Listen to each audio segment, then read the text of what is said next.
Bah, moi, je vais plutôt aussi vous partager un peu un témoignage aussi de ce que j'ai vécu, pourquoi j'ai fait le DU, et finalement ce que ça m'a amené en fait entre-temps à pouvoir développer. Donc moi, je fais partie de la promo 2019-2020. Ouais. T'as raison, Mathieu, vas-y. Avec Maud et Mathieu qui sont là également. Et donc j'étais déjà responsable de la formation chez Projection à ce moment-là. On commençait à utiliser le jeu dans nos formations dès le lancement de notre organisme de formation, puisqu'on s'est créé en 2017 en tant qu'OF. Et voilà, dans les premières expérimentations qu'on avait mis en place, il y a des choses qui fonctionnaient, mais je voyais bien que parfois c'était soit un peu trop ludique, pas assez apprenant, des fois l'inverse. Et donc la nuance, elle n'était pas toujours et l'équilibre n'était pas toujours évident à trouver. Et j'avais envie justement de me muscler sur ces sujets-là, de monter en compétences et d'avoir un peu plus de méthodo. Et donc j'ai fait le DU en 2019-2020. En parallèle de l'arrivée de mon enfant, je devenais papa, voilà, à ce moment-là. Donc c'était sympa, comme ça j'avais pris tous mes mercredis, et de 14h à 16h, c'était la visio, à la maison, avec de temps en temps des petits appels dans la cuisine, mais voilà. Et donc, moi, ce que je retiens pas mal de cette année, c'est... déjà tout un apport méthodologique, théorique, scientifique sur ces éléments-là, mais aussi forcément le réseau que ça permet de créer avec l'ensemble des membres de la promo, pas mal d'échanges avec eux, le groupe WhatsApp qui va dans tous les sens et c'était vachement sympa à suivre. Et puis depuis du coup 2020, alors déjà en 2020, moi le Serious Game que j'ai créé pendant le DU, c'était sur un jeu qui permet d'acculturer à l'importance des données dans les entreprises. Donc comment est-ce qu'on peut s'appuyer sur les données qui sont à notre disposition pour prendre des meilleures décisions. Donc j'ai vraiment travaillé ça sur cet axe avec un jeu coopératif. Qui est un jeu qu'on a joué d'abord avec un public d'étudiants et qui ensuite a été animé en entreprise, lors de séminaires, dans des formations, qu'on a intégré nous aussi à notre parcours de formation. Et pour lequel j'ai eu 2 ans plus tard une commande pour contextualiser le jeu. Donc en fait on nous a demandé de dire tiens, on aime bien le jeu, on aime bien la mécanique, mais par contre on a un public un petit peu différent qui sont des personnes qui sont en magasin et on aimerait bien pouvoir adapter le jeu pour que ce soit faisable pour ce profil-là. Donc je me suis aussi confronté justement à ce sujet-là de comment j'adapte le jeu en tant que tel, mais aussi l'animation du jeu, comment je l'amène, comment je le débriefe au regard d'un public différent. Et puis donc j'ai continué par la suite à créer des serious games sur d'autres thématiques. Alors il y en a un deuxième sur le sujet de la data, mais qui permet plutôt de découvrir justement les nouveaux rôles et métiers autour de la gestion des données en entreprise que j'ai pu créer. Un sur les sujets de la gestion de projet, un sur des sujets plutôt du management. Et puis il y en a 2 d'entre eux qui sont des jeux qui ont été créés lors de Game Jam.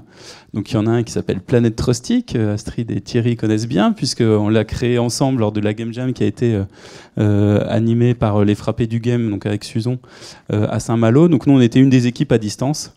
Et donc sur ce thème de la confiance, comment on peut créer des relations de confiance, comment dans sa posture répondre aux besoins relationnels de l'autre.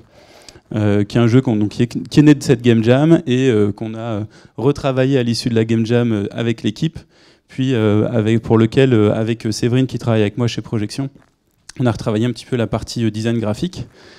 Et il y a un deuxième jeu aussi qui est né lors d'une Game Jam, c'est Mundito, qui est un jeu qui a été créé lors d'une Game Jam organisée par Formaform. Donc on a David qui représente Formaform aujourd'hui, et qui est un jeu sur la découverte des objectifs de développement durable, donc qui permet vraiment de prendre du recul sur quels sont ces différents objectifs de développement durable, et en même temps, moi, au regard de mon métier, quels sont les objectifs de développement durable sur lesquels je peux avoir le plus d'effet de levier, et quels sont des exemples de projets concrets que je peux mettre en place pour contribuer à ces objectifs de développement durable.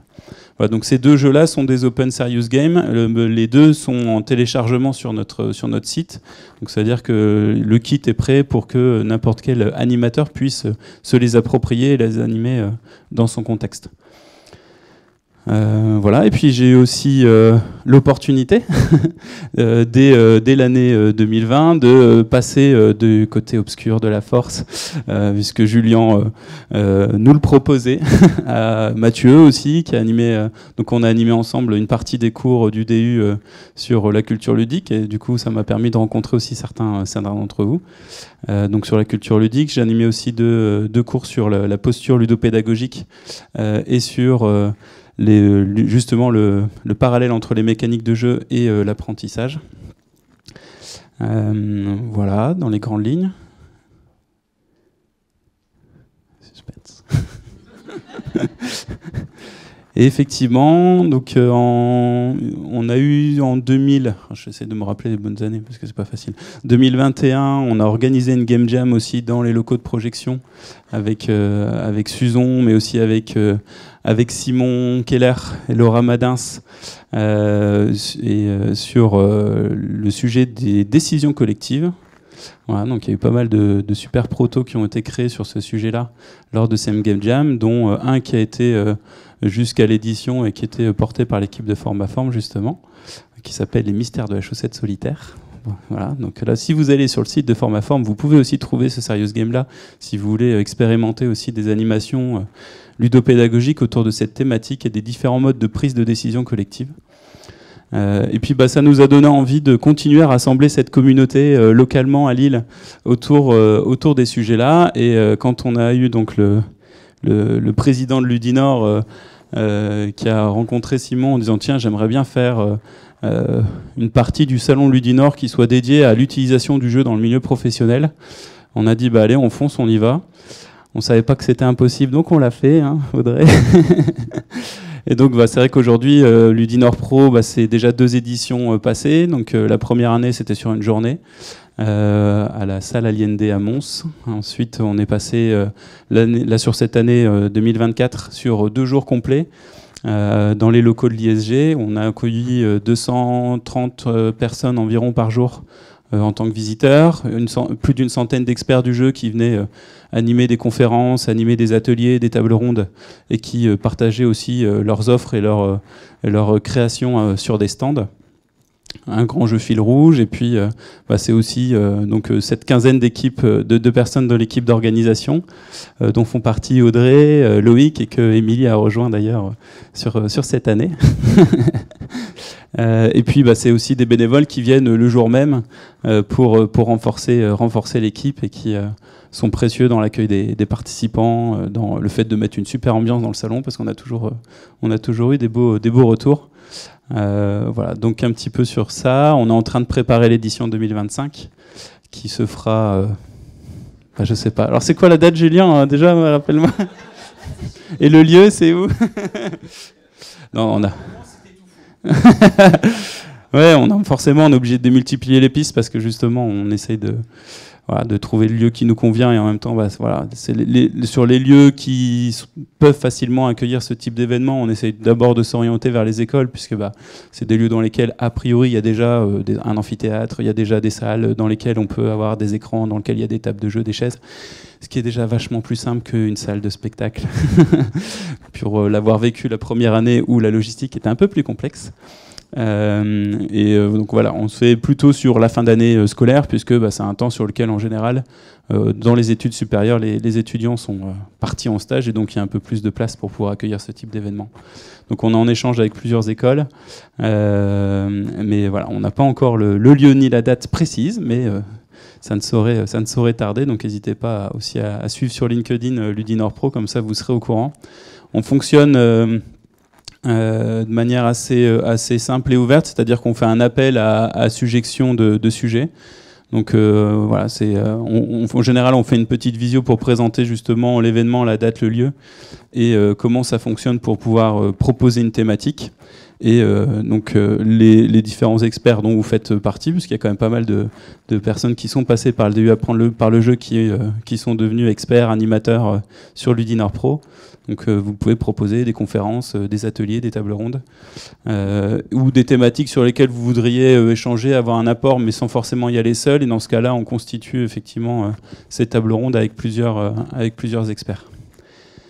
Voilà sur ce que je voulais faire passer. Et le petit dernier message, c'est que, comme vous l'avez peut-être suivi pour certains, il y a également le syndicat professionnel des Serious Game Designers qui a été créé en ce début d'année, que j'ai rejoint également en tant que membre. Donc je me balade des fois avec mon joli pins Serious Game Designer. Voilà, c'est bien, ça commence aussi, ça fait partie aussi du truc de l'affirmer.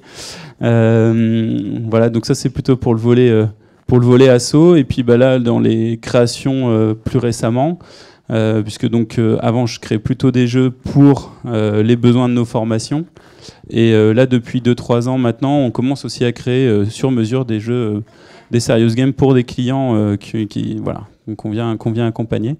Donc j'ai eu l'occasion de faire un escape game pour un bailleur social qui s'appelle Maison et Cité, pour faciliter leur journée d'intégration. Donc là, ce que j'ai beaucoup moi apprécié sur ce travail dans le game design, c'était de partir des valeurs de l'entreprise et de voir comment est-ce qu'on pouvait faire vivre ces valeurs à travers l'expérience ludique. Donc ça, c'est vraiment chouette de pouvoir travailler là-dessus, au-delà des messages sur l'histoire de l'entreprise, sur son cycle d'ambition. On a également eu l'occasion de travailler sur un autre bailleur social, sur des jeux plateau et jeux de cartes, qui permet de retracer l'histoire et de présenter l'organisation de l'entreprise. Et là, en ce moment, je suis sur un gros sujet pour Decathlon, qui a fait appel à nous là, à la fin de l'été. Donc, depuis 15 jours, on est non-stop sur le sujet pour pouvoir leur créer pour eux un serious game sur le change management. Donc, c'est la méthode d'accompagnement au changement quand il y a des gros projets de transformation. Et avec pas mal de contraintes, puisqu'ils veulent diffuser ce jeu dans toute leur business unit dans le monde entier. Donc le jeu est en anglais, c'est en print and play. Voilà, ça doit être un matériel facile à prendre en main dans toutes les langues. Donc voilà, il y a quand même pas mal de... C'est un beau petit challenge et on doit livrer pour mardi prochain. Donc voilà. Donc c'est en mode... voilà, c'est vraiment en mode sprint. Et voilà, donc c'est pas de la game jam, parce que la game jam c'est en une journée. En même temps, on doit pas finir avec un proto non plus, quoi. Hein, donc donc c'est pas long en termes d'expérience. Voilà, faut accepter de pivoter assez vite, de tester très vite les choses, que ça se plante, qu'il y a des trucs qui marchent pas, on remet en cause.